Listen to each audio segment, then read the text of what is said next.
ഇറാന്റെ പിന്തുണയുള്ള ലെബനീസ് തീവ്രവാദ സംഘടനയായ ഹിസ്ബുള്ളയുടെ ആസ്ഥാനത്തിനു നേരെ ഇസ്രയേൽ നടത്തിയ ആക്രമണത്തിൽ ഹിസ്ബുള്ള തലവൻ ഹസൻ നസ്രള്ള കൊല്ലപ്പെട്ടതായി ഇസ്രയേൽ പ്രതിരോധ മന്ത്രാലയം ഔദ്യോഗികമായി അറിയിച്ചു. ലെബനീസ് ആസ്ഥാനമായ ബെയ്റൂട്ടിലെ തെക്ക് ദഹിയയിലെ ഹിസ്ബുള്ള ആസ്ഥാനം വെള്ളിയാഴ്ചയാണ് ഇസ്രയേൽ ആക്രമിച്ചത്. വെള്ളിയാഴ്ച തെക്കൻ ബെയ്റൂട്ടിലെ ഹിസ്ബുള്ളയുടെ ശക്തി കേന്ദ്രങ്ങൾ ലക്ഷ്യമിട്ട് ഇസ്രായേൽ നടത്തിയ വ്യോമാക്രമണത്തിൽ ഉന്നത ഹിസ്ബുള്ള നേതാവ് ഹസൻ നസ്രള്ളയുടെ മകൾ സൈനബ് നസ്രള്ള കൊല്ലപ്പെട്ടതായി റിപ്പോർട്ട്. ഇസ്രായേലി വാർത്താ ചാനലായ ചാനൽ 12 ആണ് മകളുടെ മരണം റിപ്പോർട്ട് ചെയ്തത്. എന്നാൽ ഹിസ്ബുള്ളയിൽ നിന്നോ ലെബനീസ് അധികൃതരിൽ നിന്നോ ഔദ്യോഗിക സ്ഥിരീകരണം ഉണ്ടായിട്ടില്ല.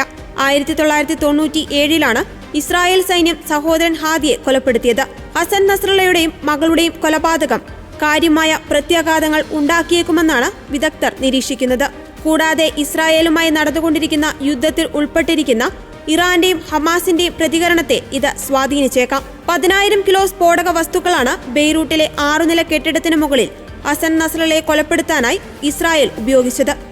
ഇതിന്റെ പ്രകമ്പനം ലബനനിൽ ഇപ്പോഴും ഉണ്ടെന്നാണ് വിദേശ മാധ്യമങ്ങളടക്കം റിപ്പോർട്ട് ചെയ്യുന്നത്. വ്യോമാക്രമണത്തിൽ ഹിസ്ബുള്ളയെ കൊലപ്പെടുത്തിയതായി IDF chief of staff Herzi Halevi X അക്കൗണ്ടിലൂടെ ഔദ്യോഗികമായി അറിയിച്ചിരുന്നു.